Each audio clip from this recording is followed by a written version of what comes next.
August 2026 रोजी परभणी जिल्हाधिकारी कार्यालयासमोर अमर उपोषण प्रारंभ केले आहे।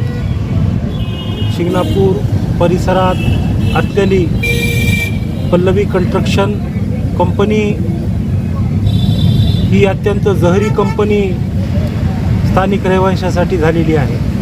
कारण त्या कंपनीच्या प्लांटमध्ये डांबर प्लांट आहे, त्यानंतर सिमेंट प्लांट आहे, त्याचबरोबर क्रेशर आहे।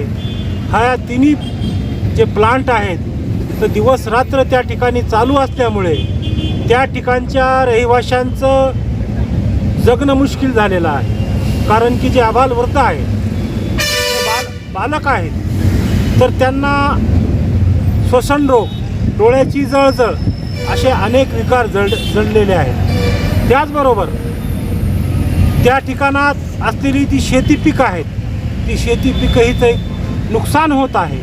म्हणून या ठिकाणी कारभारी कांबळे यांच्या नेतृत्वात परिसरातील नागरिकांच्या वतीनं पल्लवी कंस्ट्रक्शन कंपनी स्थलांतरित व्हावी या मागणीसाठी आमरण उपोषण प्रारंभ केलेले आहे। म्हणून या ठिकाणी आमची प्रामुख्याने मागणी असणार आहे। कारण की आम्हाला स्वच्छ परिसर हवा आहे, आम्हाला मोकळी हवा हवी आहे, आम्हाला नेचर हवा आहे, आम्हाला निसर्ग, सुंदर निसर्ग हवा आहे। पण त्या कंपनीनं, त्या विषारी कंपनीनं तर जी हवा निसर्गाने आम्हाला दिलेली आहे ती प्रदूषित हवा करून आम्हाला त्या ठिकाणी भेटत आहे। म्हणून आम्हाला एवढंच म्हणणं आहे की त्या ठिकाणची ती पल्लवी कंस्ट्रक्शन कंपनी बंद झाली पाहिजे।